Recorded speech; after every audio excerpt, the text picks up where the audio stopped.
Oh, hey, witches. Happy Thursday. I'm your morning witch in the afternoon because I had a project I'm working on. But then I took a break to take my shower, and while I was putting my makeup on, I had like a practical message. Why can't I say this? Practical magic message for today. And it's Thursdays, so I bring a little practical magic into your life on Thursdays. The Thursdays that I'm here, that is. So I think this one's pretty important. And it's practical. It's not just for magic, it's for all about life, but also in the magical area of life. Just because something is available does not mean it is safe for you. Just because it is available does not mean the individual or entity or corporation that you are obtaining whatever it is from, that they have gone out of their way to make sure this is safe for you. There are some striking, at least in the country I live in, there's some strikingly lax laws on a lot of things that I believe most citizens just take for granted. If it's available on a store shelf or if it's available for purchase online, then that must mean not only is it just okay, like it was gotten by okay means, as in like not collected by a roadside, which if you forage, like there can be poisonous or poisonous toxins that have built up on plants that grow by the roadside, right? Okay, so anyway, you don't know that they've obtained this in a good way. And I'm not even just talking ethically speaking, but also ethically speaking. I mean, let's be good to the environment, right? But I think it's a consumer blind spot that if it's available, you think it's okay to get. And by this, I'm not trying to gatekeep and be like, don't buy this specific thing.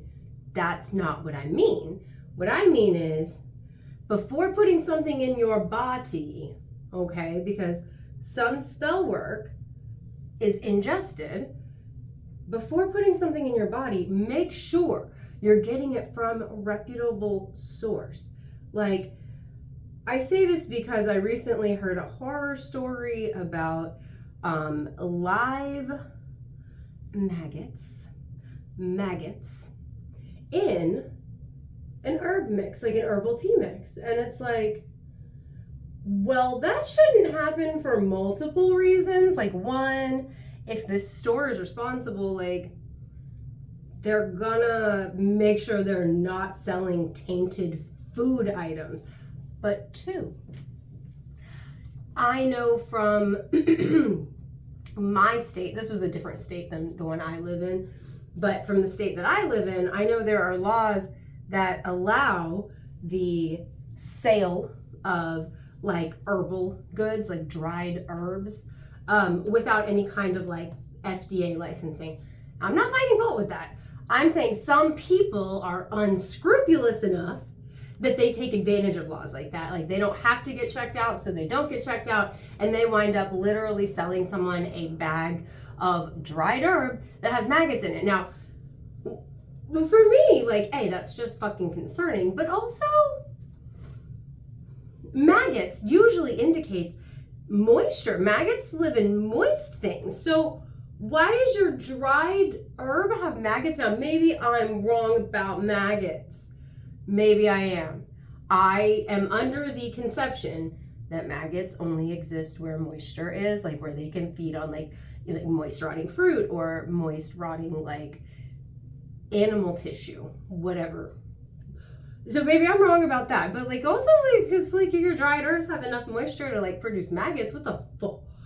Anywho, so again, just because it is available does not mean it's safe, and that again is not just practical magic, that's practical in general.